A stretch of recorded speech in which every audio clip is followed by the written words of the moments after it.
Hello, everybody, and welcome to Mariah Sanctuary. I'm Mariah. Today's live stream is on the topic of challenges autistic people and ADHDers face in therapy and what can help. The information below came from the Authentically Emily blog. In the article, challenges autistic people and ADHDers face in therapy and what can help. This is Emily's personal experience with therapy in her own words. I remember being 14, sitting in a CBT or cognitive behavioral therapy session, being completely bewildered by what the lady was trying to teach me.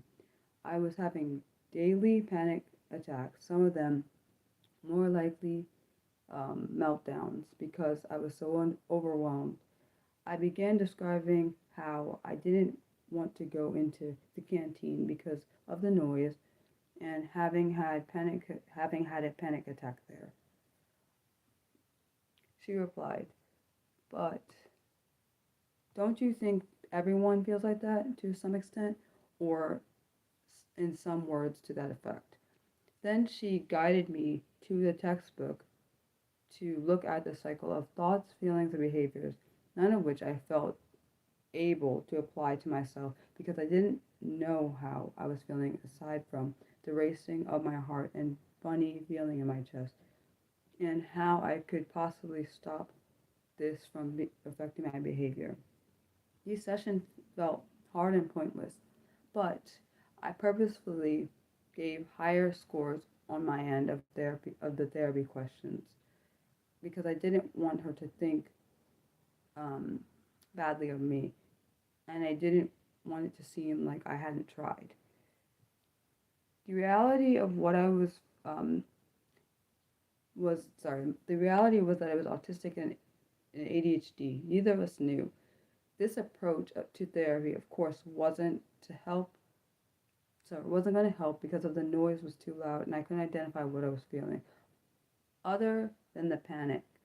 My thoughts were fixed and my black and white thinking not understood, and no one was considering that how I experienced or understood things might be different. Therapy applied without awareness of autism can be harmful and at least ineffective. Um, I asked autistics and ADHD people on Twitter, now called X, and Instagram to share what they found hard about therapy. I received over 800 replies. These are some of the most common themes. So, challenges for autistic people and ADHDers face in therapy. Some of these apply to myself, knowing I didn't write this blog. These do apply to me because I am autistic and ADHDer, but I also am dyslexic. So some of these apply to me, some of them may not apply, and some of them may apply to some autistics and ADHDers, some may not apply. It depends on the person. It's unique for each person. Okay, so having felt invalidated, and misunderstood. Neurotypical concepts such as interpersonal effectiveness, rational worries treated as irrational, body language slash facial expressions being misinterpreted, remembering appointments and what has been discussed, processing information, therapists not understanding autism or ADHD, staying focused and concentrating, understanding abstract concepts and explanations, identifying and explaining emotions slash behave and feelings, the sensory environment,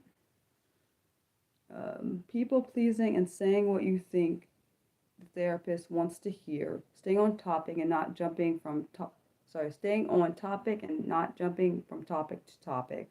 Ex- ex- the expectation to make eye contact, unmasking due to trauma slash shame, um, leading to seeming okay. Communicating verbally, black and white thinking not being understood, talking non-stop and feeling like you've wasted a session, rejection, sensitivity, dysphoria towards therapists, meeting and talking to a stranger, dealing with the concept of change in therapy, visualization or mindfulness, neurodivergent traits misinterpreted or misunderstood, lack of consideration of trauma and ableism. Then I asked autistics and ADHD people to share what would help them to engage in therapy. These are the most common responses. I can relate to some of these too. Maybe not. I'm not sure about all of them. So what can help them to engage in therapy? Therapists understanding helping to refocus. No expectations of eye contact. Therapists understanding masking. Using alternative forms of communication such as writing. Not expecting the individual to change thoughts. Semi-structured session format. Validation, looking at things through a neurodivergent lens. Therapists understanding some worries are reasonable. Meaning not being placed on body language / facial expressions. Appointment reminders and online booking systems. Extra processing time. Therapists understanding autism / ADHD.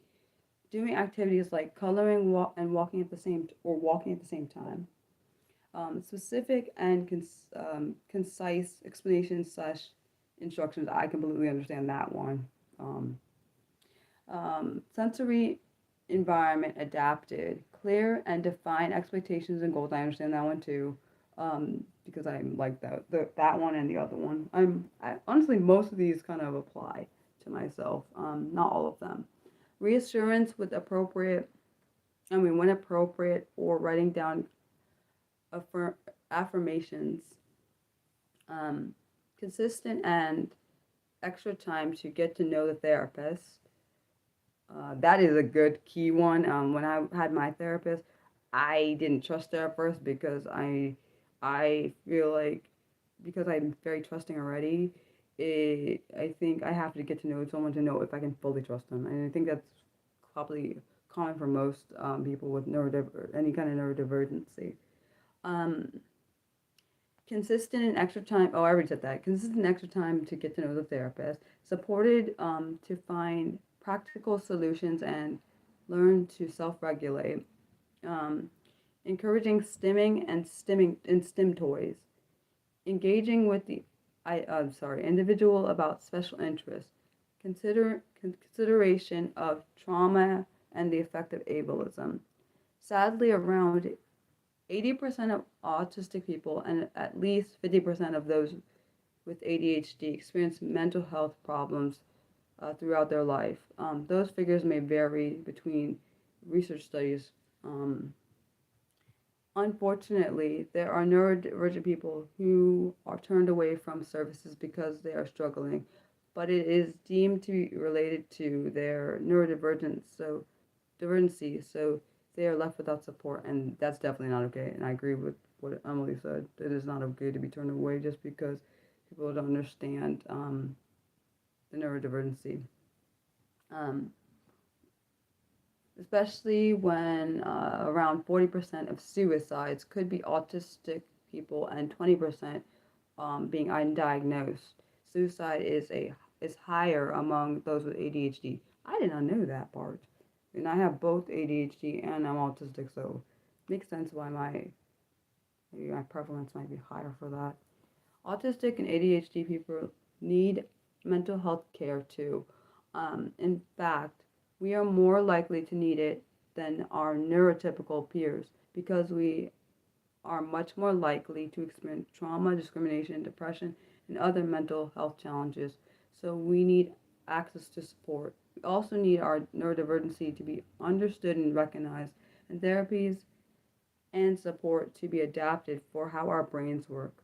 That shouldn't be too much to ask. I 100% agree with what she said because it shouldn't be. We shouldn't have to fight for the right to get help for anything we need. The next fun unscripted live stream will be on Monday, September 1st at 4 p.m. Eastern, and the next scripted live stream will be on Saturday, September 6th at noon Eastern, and will be on the topic of why so many autistic girls and autistic women go undiagnosed.